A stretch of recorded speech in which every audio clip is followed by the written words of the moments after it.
gis ne Thiaroye tout reste à faire donc pour un début et pour lancer la sortie officielle regroupement bi ñu ne nañu def un set setal communal woo ñëpp invité leen à ce que ñu ñëw joindre ñu pour ñu mën a liggéey suñu Thiaroye bii nii.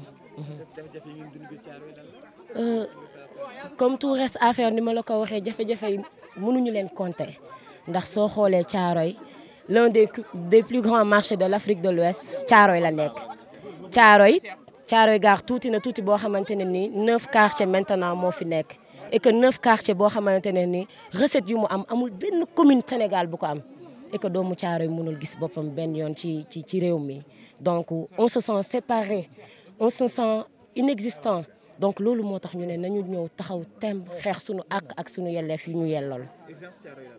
urgence Thiaroye instant yi nii mooy ndaw ñi ñu taxawu ndaw ñi parce que soo leen xoolee y a beaucoup de jeunes ici urgence Thiaroye mooy camp bii nii militaires yi jël nañ lépp loo xamante ne nii ñoom ak ñun ñoo ko bokkoon école yi moo ngi ci camp bi lycée bi moo ngi ci camp bi hôpital bi moo ngi ci camp bi maison de femme moo ngi ci camp bi donc lépp loo xamante ne infrastructure la centre polyvalent bi lépp moo ngi ci Thiaroye terrain municipal bi moo ngi ci camp Thiaroye bi 3 SEM un lycée hôpital boo xamante ne nii à part l'hôpital principal moo fi ëpp ay ressources et que doomu Thiaroye bu feebaree bëgg a faju day sonn et que doomu Thiaroye bu bëggee football def li mu bëgg militaires yi dañ leen di dàq lee suñu ginnaaw porte la woon boo xamante ne dañ ko tijji woon pour que ñu mën a am accès dañ ko clôturer mur bu nekk fële dañ ko clôturer et que ñoom te l'argent du contribuable bu leen moo leen di fay te boo leen xoolee boobu ba léegi dinañ rey Thiaroye nit gas ko suul ko et que doomu camp bi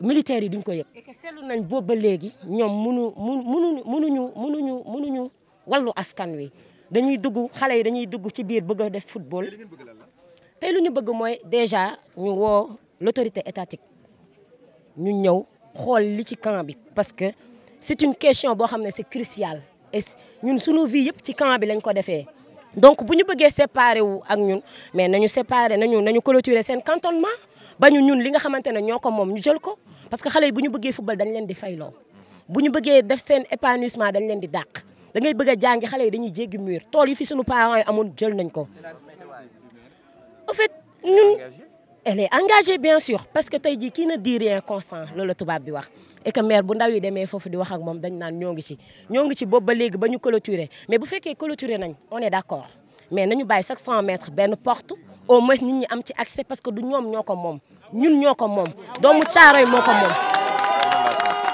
inondation yi bu daan am inondation yi déjà on souffre parce que camp bi moo am suuf am espace bu bari dañ daan branché suñu ay motopompe jàllale ko ci camp bi ñu daal di koy barrer alors ñun lan lañ ñu teg recette yi jógee fii nii ci marché yu bari yu ñuy def parce que Thiaroye amul comme marché et que marché yi fi nekk mooy alimenter toute la région de Dakar et que doomu Thiaroye Gare est en train de souffrir au moment où je vous parle. Merci beaucoup. Pour la sécurité de leur nation ñu nekk fii nii tout près clôturer seen bopp boolewuñu seen bopp ci nit ñi Thiaroye salte na Thiaroye bu xiinee rek parents yi seen rongañ yi commencé naa versé wu doomu Thiaroye financement dina am ba génn je le dis haut et fort ci télé yi lañ koy déggee donc il est temps que autorité bi siggil Thiaroye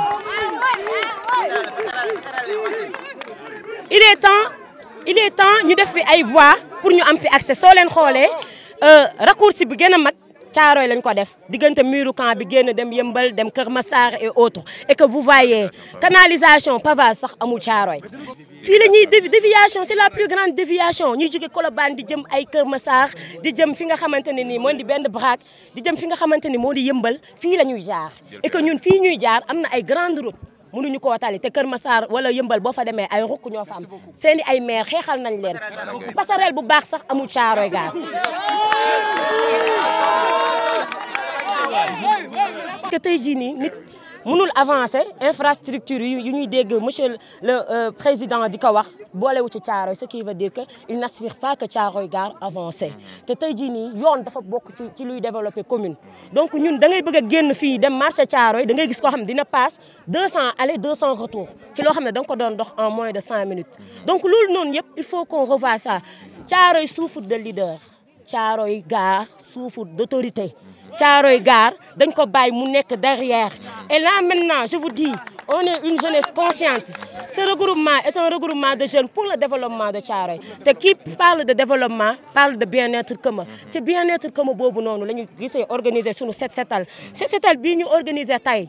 bind nañu lettre municipale bind lettre yóbbu ko sous-préfet bind lettre yóbbu ko fépp foo xamante ne war nañ ko fa yóbbu mais amul pelle bu jógee ci mairie bi ñëw fii amul bale bu jógee ci mairie bi ñëw fii donc ay ndaw yu ne ci gox bi ñiy sonn pour gox bi ñoom ñoo ñëw ku ci nekk génnee sa bale ki génnee sa pelle ñenn ñi ñëw seen ay bagages jox ñu ko donc lépp lu ñu warloo ak ñoom defoon nañ ko donc ndimbal da nga koy soxla avant jour J loolu aussi c'est important parce que ay jeunes lañ boo xoolee tranche d'âge bi macha allah ñun li nit di soxla pour développer moo ngi Thiaroye ñi jàng ñoo ngi Thiaroye ñu opté pour liggéey pour culture ñoo ngi Thiaroye donc ñoom nañu def le tout ñu gestuñu tàllal ñu loxo et que ñu def le tout pour que doomu Thiaroye développé parce que là nag je vous dis la jeunesse de Thiaroye elle est consciente la jeunesse de Thiaroye jéemul boole boppam ci ay activités ay affaires de marche ak yooyu mais buñ ñu ci incité parce que nag depuis boobu ba léegi ñoo ngi toog noppi lu ñu bëgg daal mooy ku ñu dimbali pour que sunu gox yi ñu jéem ko développer ku ñu dimbali pour que inondation yii di waaj a ñëw ñu mën a am lu ñu ko contrecarrer pour un début lu ñu bëgg mooy financement yi ñuy dégg ci télé bi mu egsi fii nii bon génn ci jafe-jafe nos frères sunu grand frères yi doon nañ testé sunu grand frères yi def nañ lu nekk ñu dóor leen buntu xatal leen ba tey jii ñu jéem a tëj seen gémmiñ mais ñun nag regroupement des jeunes pour le développement de Thiaroye ñun loolu duñ ko nangu on est debout et on est prêt à faire face à l'autorité pour avoir gain de cause. La journée d'aujourd'hui consistait à faire un set setal communal. On ne pouvait pas cadrer tous les 9 quartiers de Thiaroye, mais on a quand même essayé de faire le maximum pour rendre propre notre commune. Voilà. La journée d'aujourd'hui, ce qui est à préciser, c'est que c'est le premier de plusieurs journées de set setal qu'on comptera organiser, Inch'Allah, dans notre commune tous les 2 mois. Tous les 2 mois, Inch'Allah. Donc vous êtes déjà conviés. Tous les 2 mois, nous comptons faire cette activité pour rendre propre notre communauté, notre commune. Vous avez senti la nécessité de créer le regroupement des jeunes pour le développement de Thiaroye? Merci déjà pour la question, c'est très pertinente. En fait, nous avons vu qu'au niveau de Thiaroye, tout reste à faire. Je dis bien, tout reste à faire. Et je défie quiconque de me dire, nos autorités municipales, qu'est-ce qu'ils ont fait pour Thiaroye. Depuis que Thiaroye est Thiaroye, qu'ils nous disent ce qu'ils ont fait pour Thiaroye. Nous sommes tous de Thiaroye, nous sommes de purs produits de Thiaroye, on est nés ici, nous sommes tous nés ici, nous avons grandi ici. Et malheureusement, nous avons rien vu depuis que Thiaroye est Thiaroye. La situation, comme l'a dit la coordinatrice en version Wolof, là, il y a plusieurs choses à dénoncer en fait. Vous avez vu, Thiaroye est enclavé. Même pour partir, comme vous le savez, à Sikamba, vous êtes obligé de payer 400 francs, qui est tout près d'ici. Les voitures passent par là maintenant. Les voitures qui viennent de Colobane et qui vont à Yeumbeul, à Keur Massar, ils pensent tout de suite. On a même du mal à avoir des routes. Hein. Et comme vous le savez, s'il était vraiment compétent, il allait nous faire des routes, comme ça on pourra, avec les moyens du bord, assurer la sécurité de nos enfants, de nos petits frères. Mais il laisse ça comme ça, alors que toutes les voitures passent par là, c'est désolant. L'autre chose, ou bien les autres choses aussi qui sont à dénoncer sont les inondations. Nous savons tous que, comme l'a dit notre coordinatrice, quand c'est l'hivernage, avant même l'hivernage, on se prépare d'avance, on fait tout ce qui est de notre possible. Mais à chaque fois que ça pleut, bonjour les problèmes. Donc c'est vraiment écœurant en fait de voir qu'à chaque hivernage, l'histoire se répète. À chaque hivernage, l'histoire se répète. Donc c'est pour toutes les raisons. Et bien sûr, elle l'a bien mentionné aussi, le problème d'insécurité. On ne peut pas concevoir qu'on ait en fait que le camp militaire de Thiaroye se trouve à Thiaroye-Gare et que nous rencontrons d'énormes problèmes d'insécurité. Surtout en fait avec la clôture du camp Thiaroye. Hein? La clôture du camp Thiaroye en fait qui a aggravé les problèmes. Nos petits frères, nos enfants, même pour se rendre à l'école, ils sont obligés de contourner le mur, de faire des kilomètres et des kilomètres. Nos mères, nos grands frères, nos grandes sœurs, même pour se rendre à l'hôpital, ils sont obligés de faire eux aussi des kilomètres et des kilomètres. Donc pour toutes ces raisons, et pour d'autres raisons bien sûr qu'on ne peut pas dénoncer ici, on ne peut pas en faire la liste, c'est tellement longue. C'est pour toutes ces raisons qu'on a décidé de créer cette association, je le répète, le regroupement des jeunes pour le développement de Thiaroye, pour essayer en tout cas de contribuer de notre manière au développement de Thiaroye. car le développement engage toutes les populations de Thiaroye. Le développement de Thiaroye engage toutes les populations. Donc c'est pourquoi nous avons créé cette association. Pourtant, vous avez une équipe municipale qui est là avec un maire. Est-ce qu'il ne répond pas aux préoccupations des populations? En fait, pour vous donner un exemple, pour notre set-settle d'aujourd'hui, notre journée d'aujourd'hui, on leur a sollicité pour avoir des matériels, pour pouvoir faire les set-settle dans de bonnes conditions. Mais nous n'avons même pas pu avoir une pelle venant d'eux. Même pas une pelle. Ils n'ont rien envoyé. C'est nous, en fait, qui avons rencontré des personnes de bonne volonté qui nous ont aidés à trouver des matériels, qui nous ont aussi des contributions pour pouvoir confectionner les t-shirts et les autres. Donc c'est pour ces raisons qu'on a pu réunir les conditions. Mais par contre, au niveau de la mer, ils ne nous ont rien donné du tout. Ils ne nous ont rien donné. Comment? Au niveau de Thiaroye, quelles sont les urgences et ce qu'on veut, c'est qu'on prenne en compte les revendications de la jeunesse thiaroyoise. Nous avons un marché, comme l'a dit encore une fois notre coordinatrice en version Wolof, qui est l'un des plus grands marchés de l'Afrique de l'Ouest. Chaque mois, nous avons des recettes à valeur de millions et de millions. Et Thiaroye ne compte que 9 quartiers.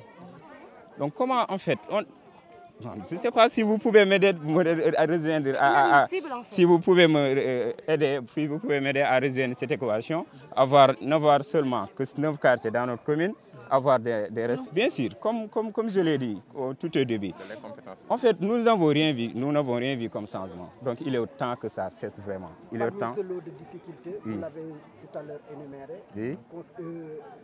figure le manque de sécurité dû à l'obscurité. Oui, tout ça.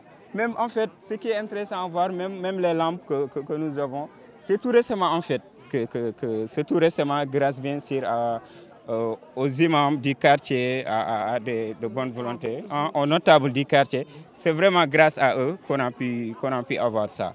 Donc pour voir en fait l'état des lieux à Thiaroye Gare, c'est juste catastrophique. Donc nous, on devait même peut-être commencer par vous remercier parce que c'est très même rare que des journalistes viennent ici pour prendre en compte nos revendications, pour pouvoir montrer au Sénégal tout entier que Thiaroye souffre et que ce n'est pas normal que Thiaroye souffre à ce point. Nous sommes, comme l'a dit, l'une des communes mères du Sénégal. L'histoire de Thiaroye 44, on le connaît tous. Nous avons des recettes, encore une fois, comme on l'a dit. La commune ne compte que 9 quartiers. Donc on ne peut vraiment pas concevoir ce retard. À chaque fois, en fait, vous voyez se préciser. À chaque fois qu'on entend que vous présentez, vous dites, vous habitez à Thiaroye Gare, on vous taxe de tous les noms. Des bandits, des agresseurs, et voilà. Hein? Tout ça sous le regard complice de nos autorités municipales. Donc il est temps que ça cesse. Et nous, on compte engager, si cette voie en tout cas, apporter notre contribution pour ne pas seulement se contenter de dénoncer. En fait, l'heure n'est plus aux dénonciations. On ne peut plus se contenter de dire, ils n'ont pas fait ceci, ils n'ont pas fait cela. Il faut également essayer d'œuvrer, tous comme on l'a dit, la question du développement engage tout le monde. Donc c'est pour cette raison en fait qu'on a décidé de mettre en place cette association. En fait, comme vous le savez très bien, pour préparer cette journée, nous avons fait des porte-à-porte pour informer les populations. Comme je l'ai dit, la question engage tout le monde. Mais on s'est rendu à des quartiers comme La Rochette. Mais on nous a fait savoir que La Rochette désormais faisait partie de la commune d'Diamaguène-Sicap Mbao, ce qui est vraiment inadmissible, incroyable. Je n'ai même pas les mots, en fait pour décrire cette situation. Donc il est vraiment temps que ça cesse. Il est temps aussi qu'on entende notre cri du cœur. Il est temps vraiment qu'il essaie de faire quelque chose. En tout cas, nous, à notre niveau, comme je l'ai dit, on ne va plus rester les bras croisés. Nous allons bien sûr faire des activités, pas mal d'activités avec cette association que nous avons mis en place. Mais nous allons aussi informer les populations de Thiaroye que vraiment c'est l'heure de s'unir, c'est l'heure de se mettre tous debout. Faire savoir à nos autorités qu'on se fera free marché.